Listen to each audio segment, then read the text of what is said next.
An attractive young woman on a flight from Ireland asked the priest beside her, "Father, may I ask a favor?" "Of course, child. What may I do for you?" "Well, I bought my mother an expensive hairdryer for her birthday. It is unopened, but well over the customs limits, and I'm afraid they'll confiscate it. Is there any way you could carry it through customs for me? Hide it under your robes, perhaps. I would love to help you, dear, but I must warn you, I will not lie." "With your honest face, Father, no one will question you," she replied. When they got to customs, she let the priest go first. The official asked, "Father, do you have anything to declare?" "From the top of my head down to my waist, I have nothing to declare." The official thought this answer strange, so asked, "And what do you have to declare from your waist to the floor?" Father replied, "I have a marvelous instrument designed to be used on a woman, which is, to date, unused."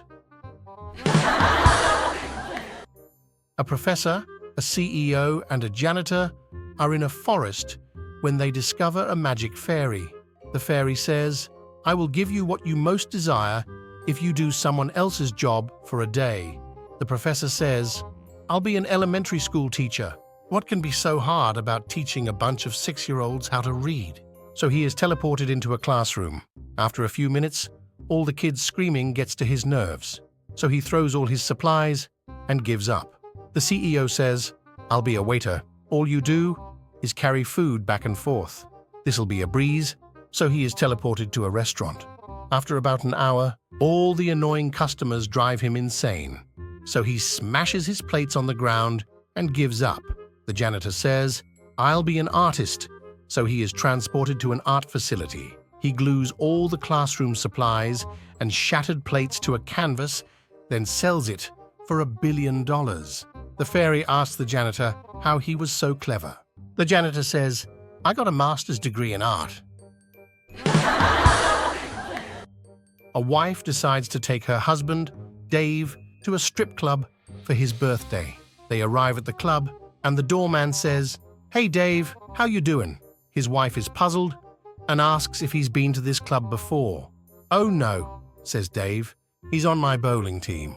When they are seated, a waitress asks Dave if he'd like his usual and brings over a Budweiser. His wife is becoming increasingly uncomfortable and says, "How did she know that you drink Budweiser?" "She is in the ladies' bowling league, honey. We share lanes with them." A stripper then comes over to their table, throws her arms around Dave and says, "Hi, Dave. Want your usual table dance, big boy?" Dave's wife, now furious, grabs her purse and storms out of the club. Dave follows and spots her getting into a cab. Before she can slam the door, he jumps in beside her. He tries desperately to explain how the stripper must have mistaken him for someone else. But his wife is having none of it. She is screaming at him at the top of her lungs, calling him every name in the book. The cabbie turns his head and says, "Looks like you picked up a real bitch tonight, Dave." Carl is in the 10th year of a life sentence when he gets a new cellmate, Jim. After taking some time to size Jim up and decide that he can trust him, Carl tells Jim about his plan to escape. You see, Carl says, "For the first 5 years I was inside, I trained my digestive system to follow my command. Now I can eat something, and it comes out broken down into its components." Jim is skeptical but intrigued.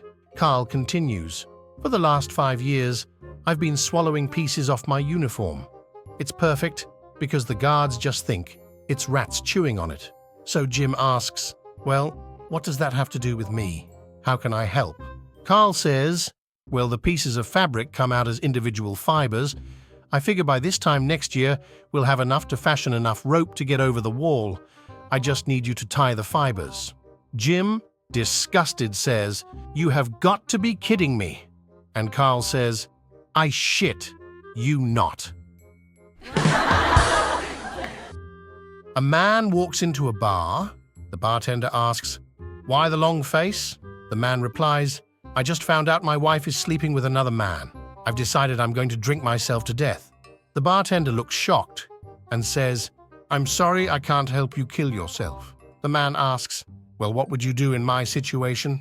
The bartender puffs himself up a bit and says, if I found out a guy was sleeping with my wife, I wouldn't sit around feeling sorry for myself. I'd kill the guy. The man jumps up from his stool and shouts, that's a great idea, thanks, and runs out of the bar. A couple hours goes by, and the bartender is starting to get nervous when the man walks back into the bar with a smile on his face. Did you kill the guy? The bartender asks nervously. Nope, I slept with your wife. Whiskey, please. A man's walking home late at night when he sees a woman in the shadows. $20, she says. He's never been with a prostitute before, but he decides what the hell. They are going at it for a minute when all of a sudden a light flashes on them. It's a policeman. What's going on here, people? Asks the officer. I'm making love to my wife, the man answers indignantly. Oh, I'm sorry, says the cop. I didn't know. Well, said the man, to tell the truth, neither did I until you flashed that light on her face. A woman was in bed with her lover when she heard her husband opening the front door. In a panic, she told her lover, hurry, stand in the corner, don't move until I tell you to. Just shut your eyes and pretend you're a statue. At the moment, her husband walked into the room. What's this, honey? He asked. Oh, it's just a statue, she replied nonchalantly. The Smiths bought one for their bedroom. I liked it so much, I got one for us too. They went to sleep, and then around 3 o'clock in the morning, the husband got out of bed, went to the kitchen, and came back with a sandwich and a glass of milk. Here, he said to the statue, eat something. I stood like an idiot at the Smiths for 3 days, and nobody offered me so much as a glass of water. A mailman notices a mailbox with the flag up, so he opens the box and picks up the letter. He glances at it briefly to make sure it is stamped, and then puts it in his bag with his other letters. When he gets back to his office, the letter goes in a big bin with all of the other outgoing mail. He thinks nothing of it and finishes his day.